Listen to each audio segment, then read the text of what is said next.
एक गांव में सोनू नाम का व्यक्ति रहता था। वह लकड़हारा था। जंगलों से लकड़ियां काटकर अपने परिवार का गुजारा करता था।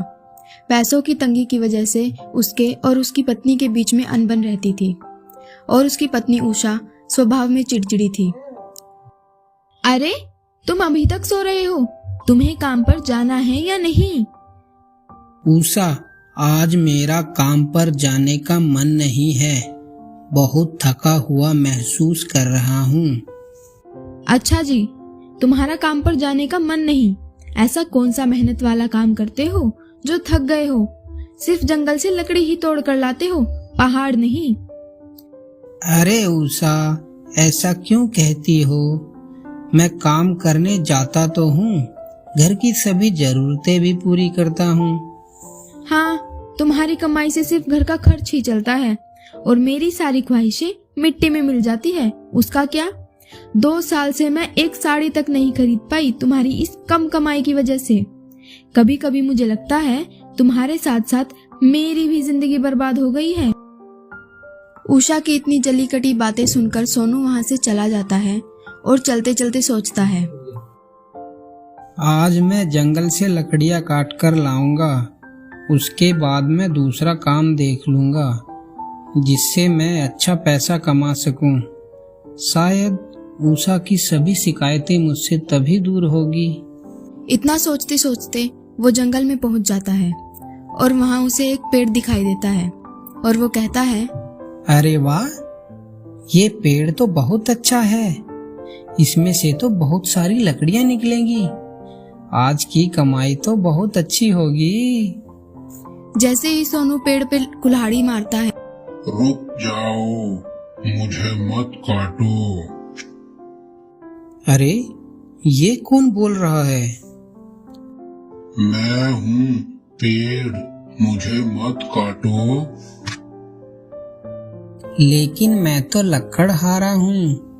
मैं तो पेड़ काटकर अपने घर का गुजारा करता हूँ और मुझे पैसे की भी जरूरत है, तो मुझे ये पेड़ काटना ही होगा।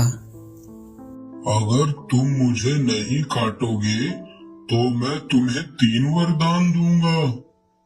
इससे मेरा क्या फायदा होगा?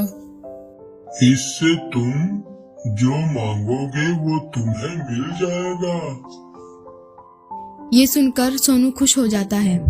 तभी सोनू कहता है, अरे वाह, ये जानकर उषा कितनी खुश होगी।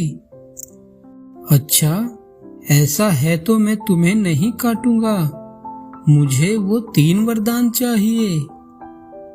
ठीक है, मैं तुम्हें 3 वरदान देता हूँ। तुम 1 घंटे के अंदर जो चीज बोलोगे वो तुम्हें मिल जाएगी। तीनों वरदान पाकर सोनू वहां से घर चला जाता है और अपनी पत्नी को सारी बात बताता है। क्या तुम सच कह रहे हो? मुझे तो विश्वास ही नहीं होता। जरूर किसी पेड़ ने तुम्हारा बेवकूफ बनाया है। अरे नहीं उषा, ऐसा नहीं है। ठीक है, मैं अभी तुम्हें दिखाता हूँ। है जादुई वरदान, हमारे लिए अच्छे अच्छे पकवान आ जाएं। इतना कहते ही वहाँ ढेर सारे पकवान और मिठाइयाँ आ जाती है। देखा उषा, मैंने कहा था ये सच है। मैंने हम दोनों के लिए ढेर सारा पकवान मांगा है। वैसे भी हम दोनों ने बहुत दिनों से अच्छा खाना नहीं खाया।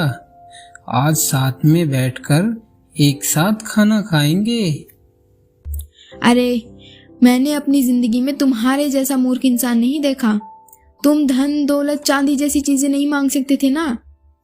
अरे उषा, तुम चिंता क्यों करती हो?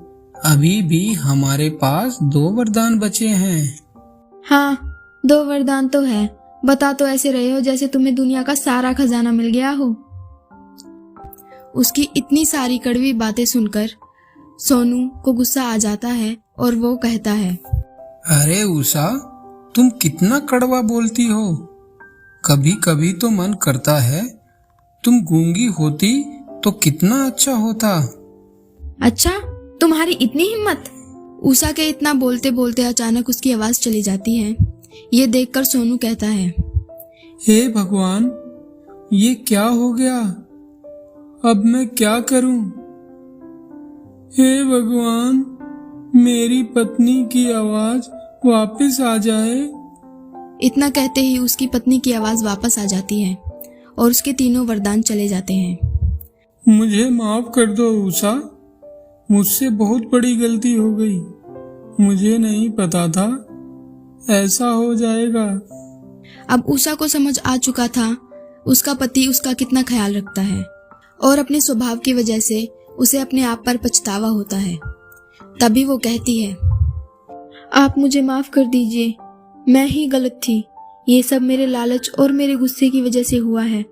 अब मुझे कुछ नहीं चाहिए, आपका साथ रहा तो सब कुछ हो जाएगा। इसके बाद से सोनू और उषा अपनी जिंदगी में खुश रहने लगते हैं। एक समय की बात है, गज्जू अपने घोड़े पे सवार कहीं जा रहा था।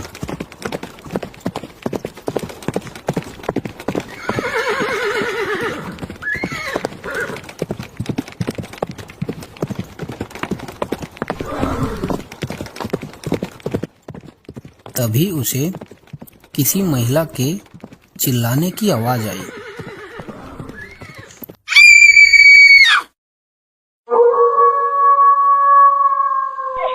गज्जू जहां से चिल्लाने की आवाज आ रही थी उसी तरफ देखते हुए निकल पड़ा।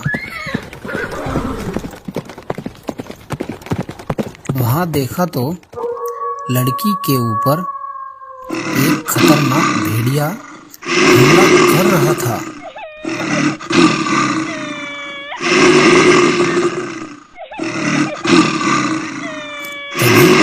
लड़की गज्जू को देखते ही खुश हो जाती है। ओ मेरे हीरो, गज्जू तुम आ गए मुझे बचाने के लिए।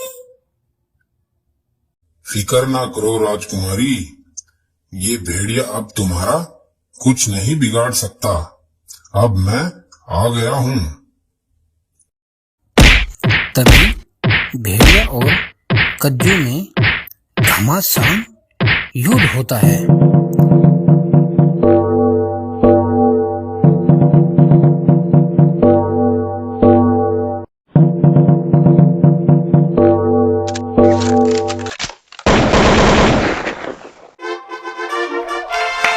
और गज्जू भेड़िए को मारकर लड़की को बचा लेता है।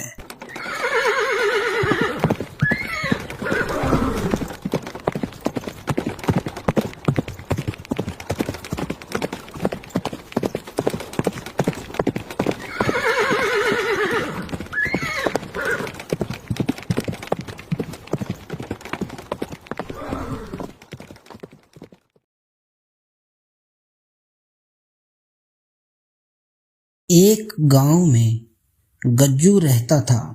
गज्जू के पास एक भैंस भी थी जिसका नाम मीना था। गज्जू मीना की बहुत सेवा करता था क्योंकि मीना गज्जू को ढेर सारा दूध देती थी।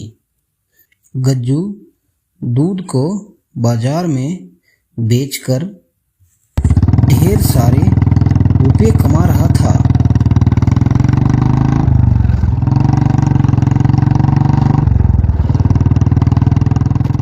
गज्जू मीना को तालाब में नहलाता और अच्छे से मीना का ख्याल रखता।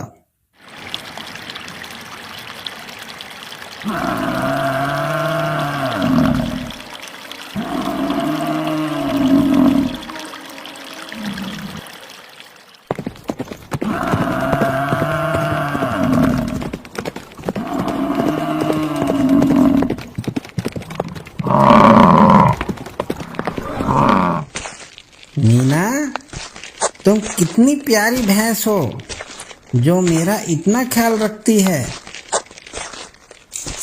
गज्जू अपनी भैंस से ऐसे ही बात करता रहता। मीना भी गज्जू से बहुत प्यार करती थी। अगर गज्जू कहीं चला जाता तो मीना पूरा दिन चुपचाप नहीं बैठती थी।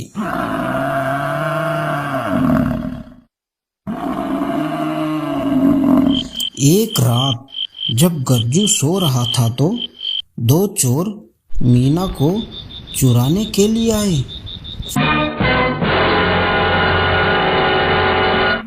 चल चल, अरे यार इसको जल्दी आगे कर, किसी ने देख लिया तो हमारी सामत आ जाएगी। अरे यार इसको आगे कर तो रहा हूँ, लेकिन ये आगे चल ही नहीं रही है। चल मेरी माँ चल, जल्दी चल। तभी मीना को गुस्सा आ जाता है और वह चोर के ऊपर वार करने लगती है। अरे इसको क्या हुआ, ये तो मारने लगी, भागो।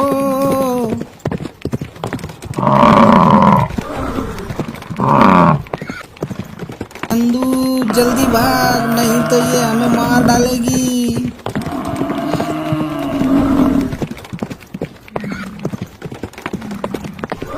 उसके बाद दोनों चोर भाग जाते हैं और मीना और गज्जू फिर से पहले की तरह रहने लगते हैं। दोस्तों, कहने का मतलब यही है कि जानवर भी हमारी तरह ही होते हैं, उनको बस थोड़े से प्यार की जरूरत है। इसलिए जानवर को मारे नहीं बल्कि उनसे प्यार करें।